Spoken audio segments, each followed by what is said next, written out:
My sister pushed a breadbasket toward my son and said, "We didn't order for him." Her voice was calm, like humiliation was just part of the menu. My dad chuckled. "You should have packed him something." Their kids were eating $100 steaks while mine stared at cold bread. I smiled, said one word, noted, and every head at that table turned. They thought that was the end of it. It wasn't. Because what happened after that dinner didn't just change our family, it exposed what we'd all been pretending not to see. Before I tell you how it all unfolded, tell me, where are you listening from? So I know I'm not the only one who's had to draw a line with family. When people ask what my family is like, I usually say we're complicated. It's easier than explaining the hierarchy I grew up under, where my parents treated my sister Tessa like glass and me like concrete. I was the stable one, the problem solver, the one they didn't have to worry about. Tessa was the fragile one, the constant work in progress everyone needed to protect. When we were kids, I'd hear my mom say, "Aubrey's strong, she doesn't need much love." I laughed it off back then, thinking strength was something to be proud of. But strength has a price. It means when you finally break, no one believes you can. I'm 35 now, a single mom with a 9-year-old son named Ethan. He's quiet, observant, the kind of kid who notices everything but says little. I work as an administrative manager at a charter school in Tempe, Arizona. My days are made of emails, lesson schedules, and PTO meetings, nothing glamorous, but it pays the bills and keeps us safe. My parents live 30 minutes away in Phoenix in the same house I grew up in.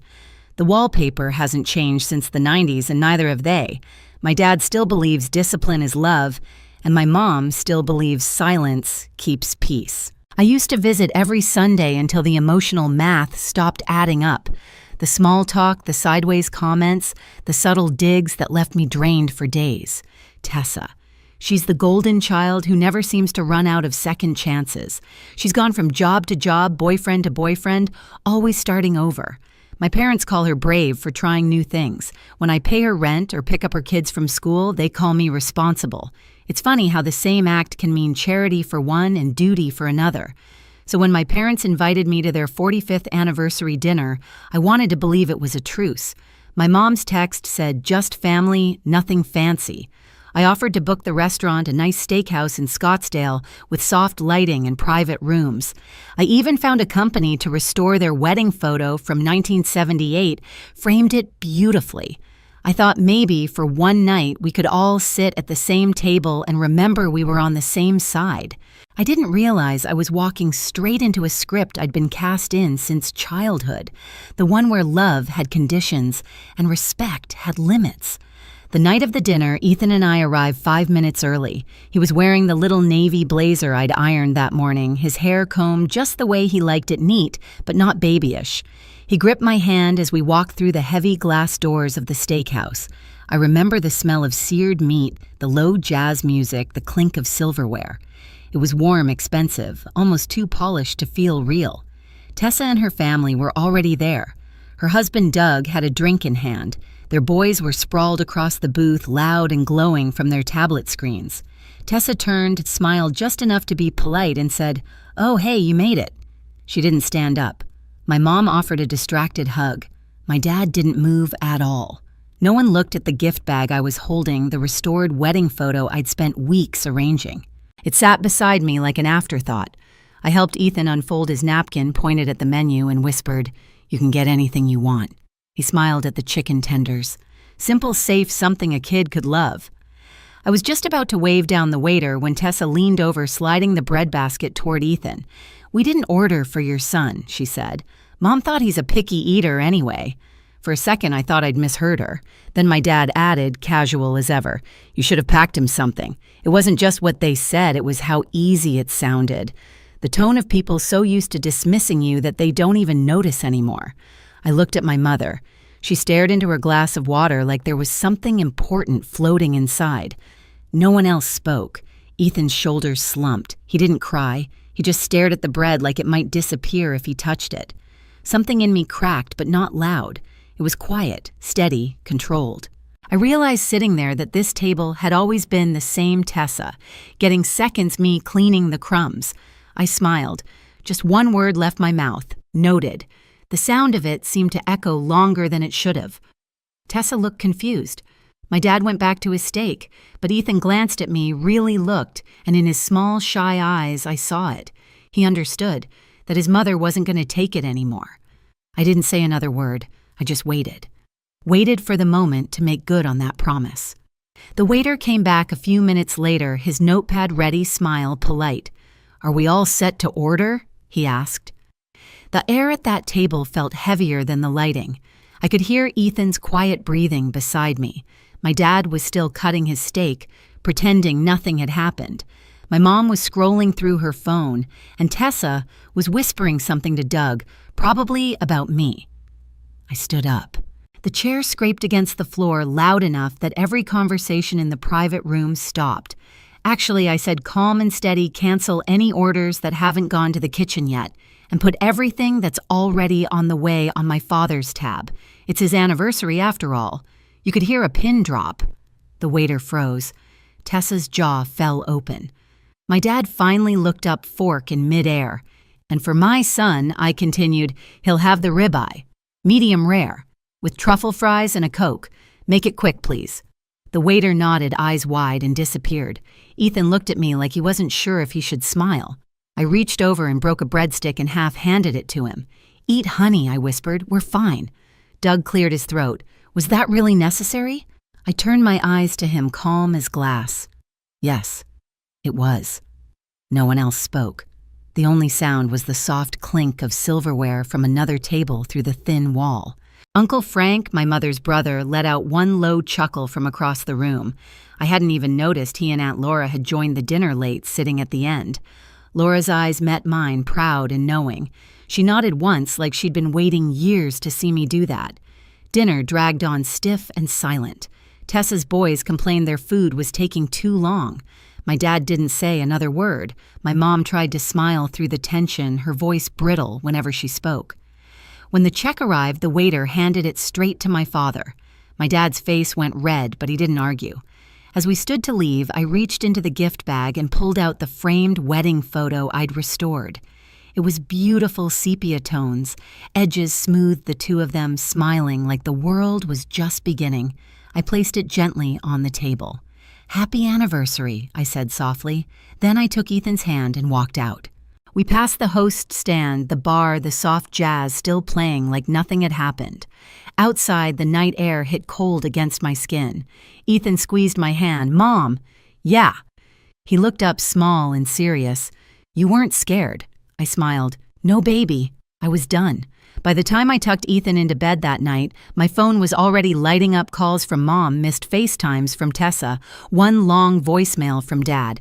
I didn't listen to any of them. I knew exactly what they'd say. "You embarrassed us. You made a scene. You ruined our dinner." For once, I didn't care.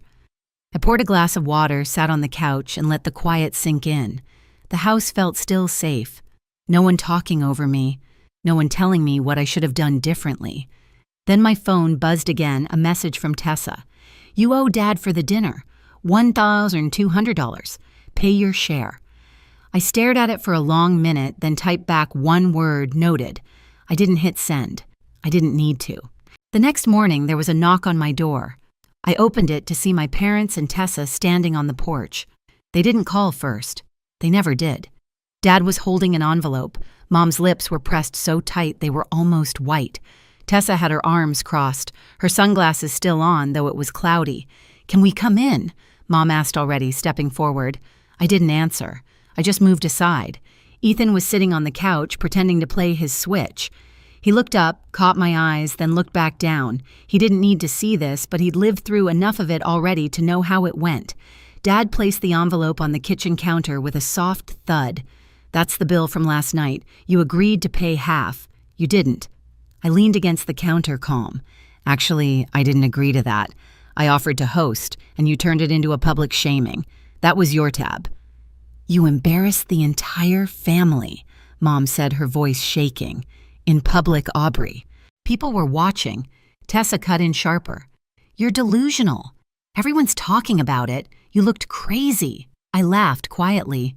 "Crazy." "You called my son invisible. Maybe that's what crazy looks like to people who can't handle a mirror."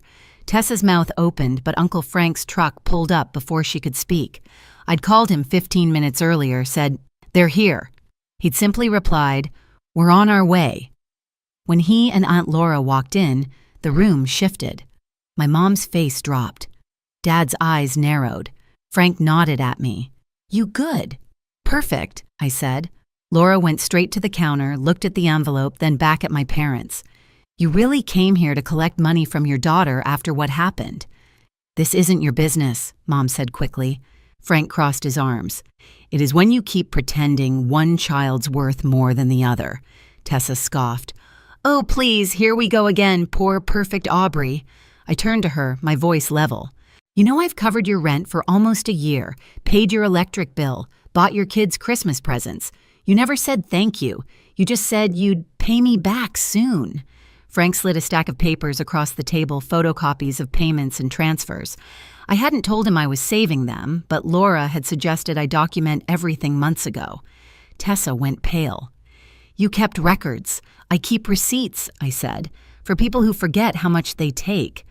Mom's hand shot up, trembling. "Enough. This is private family business."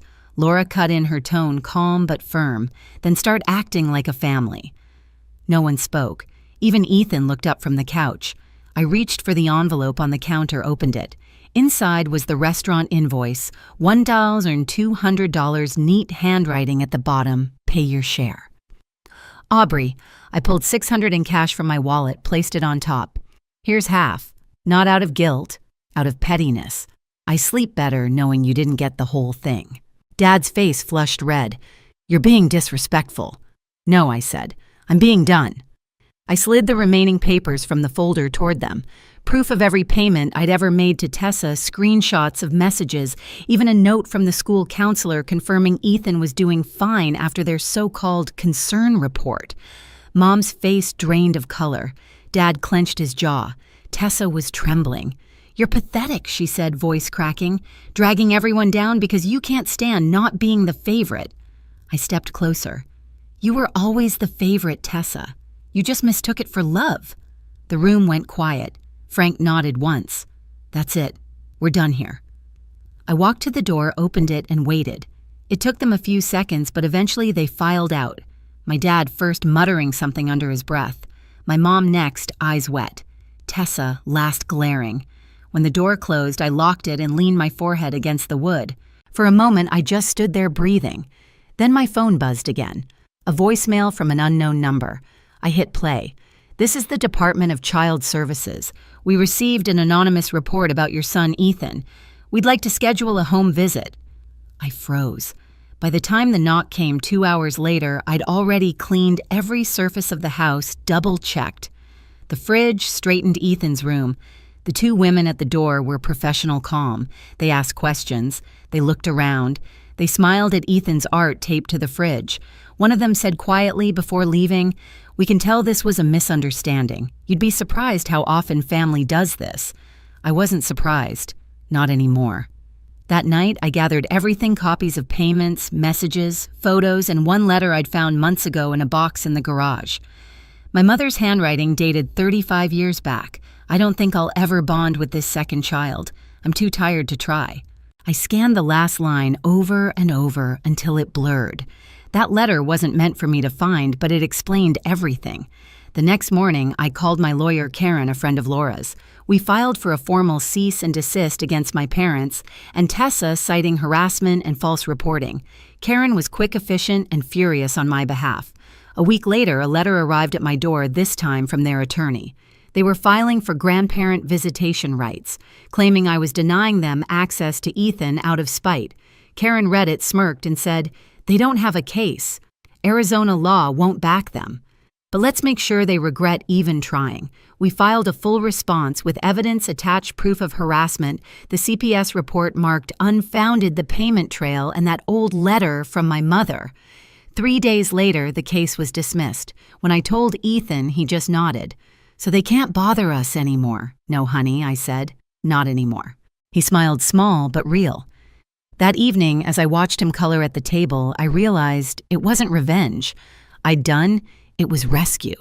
rescue from a family that confused loyalty with obedience and love with control. After the court dismissed their claim, silence finally settled like clean air after a storm. No calls, no messages, just quiet. I changed the locks the same week and updated my will, naming Uncle Frank and Aunt Laura as Ethan's legal guardians if anything ever happened to me. It felt strange, freeing like cutting a rope that had been digging into my wrists for years. Doug Tessa's husband sent a single text 2 days later, a screenshot of a bank transfer, half the rent I'd covered for them. No apology, no words, just numbers. A few minutes after another message came through, "I'm done with her. Take care of yourself." I stared at it for a while before deleting it. He wasn't worth the space in my phone. None of them were.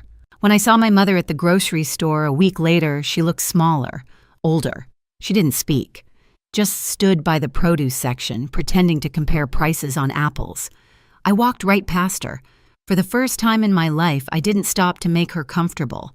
At home, Ethan was on the porch reading. The sunset painted his face in gold and orange. "You seem different," he said quietly. "I am," I told him. I stopped trying to fix things that weren't broken by me. He smiled, leaned against my shoulder, and kept reading. The air was still, peaceful, and for once, no one else had the power to ruin it. A few weeks later, Ethan and I drove north to Prescott, just the two of us. We set up a small camp by the lake, roasted marshmallows, and watched the fire crackle against the night. The stars looked endless, untouched by everything we'd left behind. Ethan turned to me, his voice soft. "You seem lighter, Mom." I smiled, watching the flames dance in his eyes. That's what freedom feels like. For the first time in years, I wasn't angry. I wasn't sad. I was just free. If you've ever had to draw a line with family to protect your peace, tell me in the comments, where are you listening from tonight? Because I know we're not alone.